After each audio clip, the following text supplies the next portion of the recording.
Hey everyone! Welcome back to Native Speakers Channel. I'm Sarah, and I'm so excited you're here with us today. We've got a really practical and fun topic lined up for you, so stick around. Thanks, Sarah. Hey, everybody, I'm Johnny. So today we're diving into something that a lot of you have been asking about, gym and fitness English vocabulary.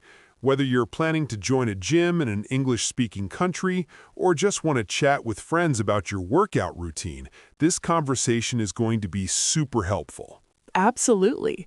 You know, Johnny, I remember when I first started going to the gym regularly, I was so confused by all the equipment names. I'd see someone using a machine and have no idea what to call it. Oh, I totally get that. Even native speakers sometimes struggle with the specific names. So let's start with the basics. When you first walk into a gym, what's the first thing you usually do? Well, most people head to the locker room to change into their workout clothes. You'd put your stuff in a locker. That's where you store your belongings while you exercise. Some gyms require you to bring your own lock, which is usually a combination lock or a padlock. Right. And speaking of workout clothes, let's talk about what people typically wear. You've got your athletic wear or active wear. That includes things like leggings, which are those tight-fitting pants that have become super popular. Yes, I practically live in my leggings. Then you've got yoga pants, which are similar but might be a bit looser. For tops, people wear tank tops, which are sleeveless shirts, or sports bras for women. And don't forget athletic shoes or trainers. That's what they call them in British English. Good point about the British versus American terms. Another one is that Americans say sneakers, while British people say trainers. Anyway, once you're changed and ready, you might start with a warm-up. Sarah, what do you usually do to warm up? I typically spend about 5 to 10 minutes on the treadmill. That's one of the most popular pieces of cardio equipment. It's basically a moving belt that you walk, jog, or run on.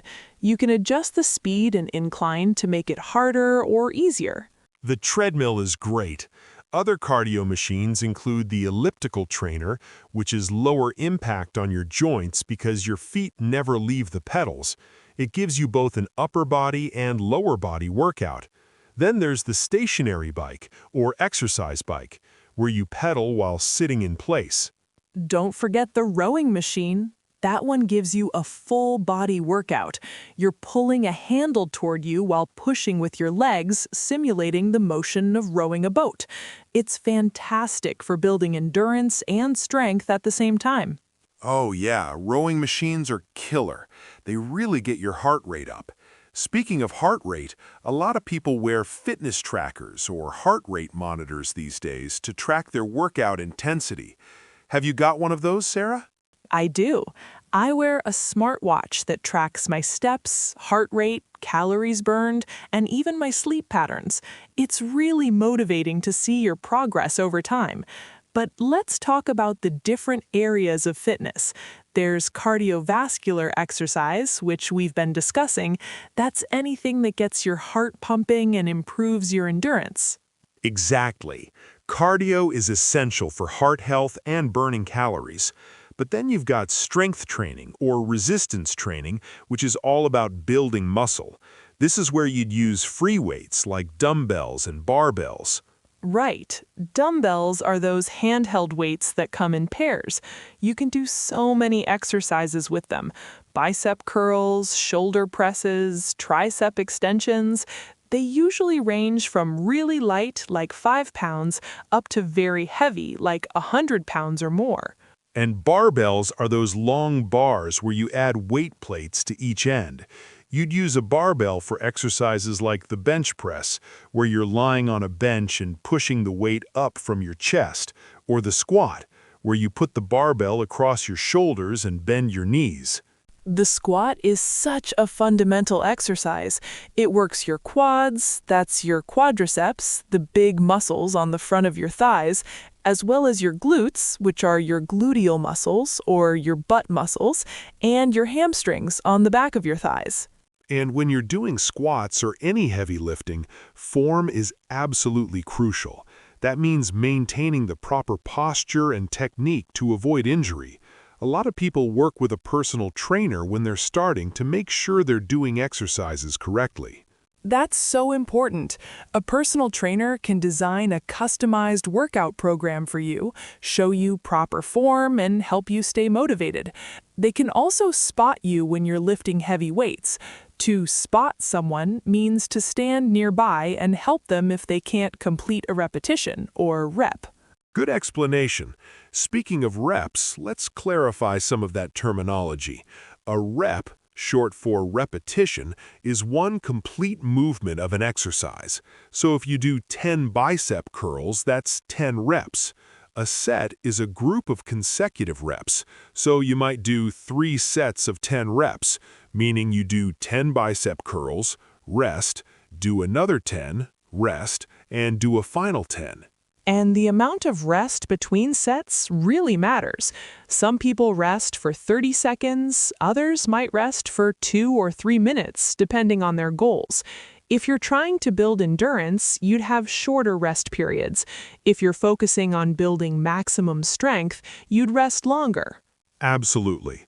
Now let's talk about some of the other equipment you'll find in the weight room. There are weight benches, which are padded benches you lie on or sit on for various exercises. There's the flat bench, the incline bench, and the decline bench, each targeting muscles at different angles.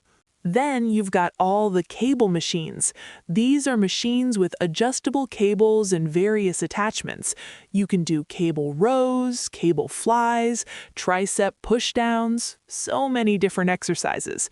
The nice thing about cables is that they provide constant tension throughout the movement. And don't forget the Smith machine, which is like a barbell that's attached to a vertical track. It guides your movement and provides some safety because you can hook the bar at any height. Some people love it, others prefer free weights because they say it's more natural. That's a debate in the fitness world for sure. Another piece of equipment that's become really popular is the kettlebell. It's a cast iron weight that looks like a cannonball with a handle. You can do kettlebell swings, Turkish get-ups, and goblet squats with them. Kettlebells are awesome for dynamic movements. Now, what about the machines that target specific muscle groups, like the leg press machine, where you sit and push a platform away from you with your feet? That works your quads and glutes. Oh, and the leg extension machine for isolating your quads, and the leg curl machine for your hamstrings. There's also the calf raise machine for your calves, which are those muscles in your lower legs. People often neglect their calves, but they're important. So true. Upper body machines include the lat pull-down machine, which works your latissimus dorsi. Those are the large back muscles on the sides of your back. You pull a bar down to your chest from above your head. The chest press machine is another popular one, which simulates a bench press but in a guided motion, and the pec deck, which is specifically for your pectoral muscles or pecs, your chest muscles. You bring your arms together in front of you against resistance. For shoulders, there's the shoulder press machine, and for arms, you've got machines for bicep curls and tricep extensions. And I can't forget the assisted pull-up machine, which is great if you can't do full pull-ups yet. It assists so you can build up strength. Pull-ups are such a challenging exercise. They work your back, biceps, and core. Speaking of the core, that's your abdominal muscles and lower back muscles that stabilize your torso. Core exercises include crunches, planks, Russian twists, and hanging leg raises. The plank is one of my favorite core exercises because it works so many muscles at once.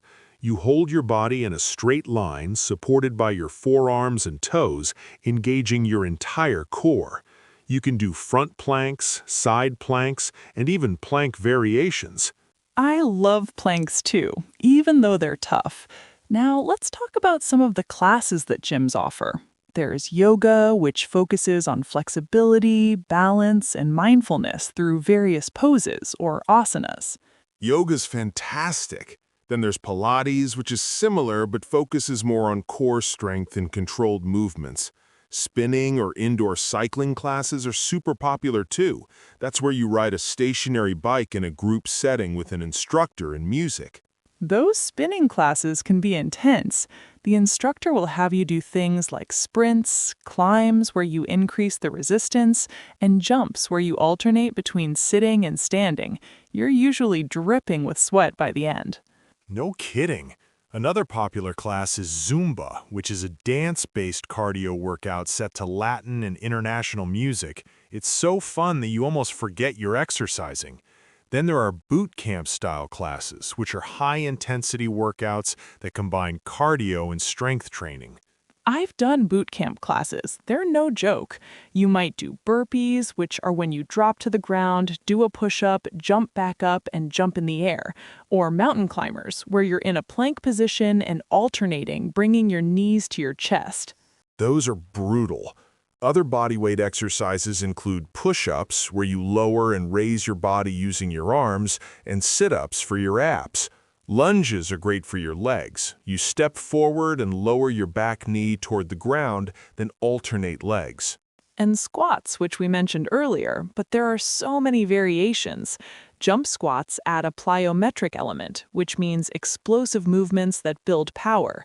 Sumo squats have a wider stance to target your inner thighs more. Speaking of targeting different muscles, let's talk about the concept of a split routine. That's when you work different muscle groups on different days. For example, you might do chest and triceps on Monday, back and biceps on Wednesday, and legs and shoulders on Friday. Right. That allows each muscle group time to recover and rebuild, which is when you actually get stronger.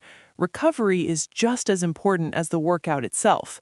That's why people take rest days or do active recovery, which might be light cardio or stretching. Stretching is so important. There's static stretching, where you hold a stretch for 15 to 30 seconds, and dynamic stretching, which involves movement. You should do dynamic stretches before your workout to warm up, and static stretches afterward to cool down. Absolutely. And we can't talk about fitness without mentioning nutrition. People say that abs are made in the kitchen, meaning that what you eat is crucial for seeing results. You need adequate protein to build and repair muscle. That's why you see people drinking protein shakes. Protein shakes are super convenient. They're usually made with protein powder, whey protein is popular, or plant-based options like pea or soy protein. People drink them post-workout to help with muscle recovery. You'll also hear people talk about macros, which is short for macronutrients, protein, carbohydrates, and fats. Right. And everyone has different goals. Some people want to bulk up, which means gaining muscle mass, so they'd eat in a caloric surplus, consuming more calories than they burn. Others want to cut or shred, which means losing fat while maintaining muscle, so they'd eat in a caloric deficit. And then there's the concept of maintaining, where you're eating roughly the same amount of calories you burn to stay at your current weight and composition. Whatever your goal, consistency is key. You can't just work out for a week and expect to see major changes. So true. Fitness is a journey, not a destination. You'll hear people talk about their gains, which refers to muscle growth or strength increases. Or they might complain about hitting a plateau, which is when you stop seeing progress despite continuing to work out. When you hit a plateau, you might need to switch up your routine, increase the intensity, or change your diet. Progressive overload is an important principle. That means gradually increasing the weight, reps, or sets over time to continue challenging your muscles. Exactly. And there are different training methods people use. High-intensity interval training, or HIIT, involves short bursts of intense exercise, followed by brief rest periods. It's great for burning calories and improving cardiovascular fitness in a shorter amount of time. HIIT workouts are incredibly efficient. Then there's steady-state cardio, where you maintain a consistent, moderate pace for a longer duration, like jogging at the same speed for 30 minutes. Both have their benefits depending on your goals. Another term you'll hear is superset, which is when you do 2 exercises back to back without rest. You might superset opposing muscle groups, like biceps and triceps, or the same muscle group for an intense burn. And a circuit is when you do a series of different exercises one after another with minimal rest, then repeat the entire circuit multiple times. It's great for keeping your heart rate up while working different muscle groups. Before we wrap up, let's talk about gym etiquette, because there are definitely some unwritten rules. Always wipe down equipment after you use it. Gyms provide disinfectant spray and paper towels for this. No one wants to use a machine covered in someone else's sweat. Definitely. And don't hog equipment. If someone asks how many sets you have left, tell them honestly and let them work in if possible. Working in means alternating sets with another person on the same piece of equipment. Also, re-rack your weights. That means putting dumbbells and weight plates back where they belong when you're done. It's inconsiderate to leave weights scattered around, and it's actually a safety hazard. Good point. And be aware of your surroundings. Don't stand directly in front of the dumbbell rack while you're doing your exercises because you're blocking everyone else from accessing the weights. Give people space and be courteous. And please, please don't drop weights unnecessarily. Some gyms are okay with it for very heavy lifts, but generally you should control the weight on the way down. It's loud, disruptive, and can damage equipment. Also, gym etiquette around selfies and videos is evolving. Some gyms don't allow filming at all, while others are fine with it. Just be respectful of others' privacy and don't film other people without permission. That's really important. And one more thing, if you see someone with headphones in, they probably don't want to chat. Some people are social at the gym, but others are really focused on their workout and prefer not to be interrupted. Absolutely. Everyone's got different preferences. Some people love having a workout buddy or gym partner with whom they train regularly for motivation and accountability. Others prefer to work out solo and zone out with their music. Both approaches work. The most important thing is finding what keeps you consistent and motivated, whether that's group classes, personal training, solo workouts, or team sports. The best exercise is the one you'll actually do. Well said, Sarah. I think we've covered a ton of gym and fitness vocabulary today, from equipment names to exercise terminology, training concepts to gym etiquette. Hopefully our viewers feel more confident about navigating the gym in English. For sure. And remember, everyone was a beginner once. Don't be intimidated by the gym or all this vocabulary. Most people at the gym are focused on their own workouts and are actually pretty friendly if you ask for help or advice. Exactly. And if you're ever unsure how to use a piece of equipment, don't hesitate to ask a staff member or personal trainer. They're there to help, and it's much better to ask than to risk injury. Great advice. Well, everyone, thanks so much for joining us today on Native Speakers Channel. We hope this conversation was helpful and that you learned some useful vocabulary for the gym and fitness world. Yeah, thanks for watching. If you enjoyed this, don't forget to like and subscribe. And if there are other topics you'd like us to cover, leave a comment below. We love hearing from you. See you in the next video. Now get out there and crush your workout. Stay strong, everyone.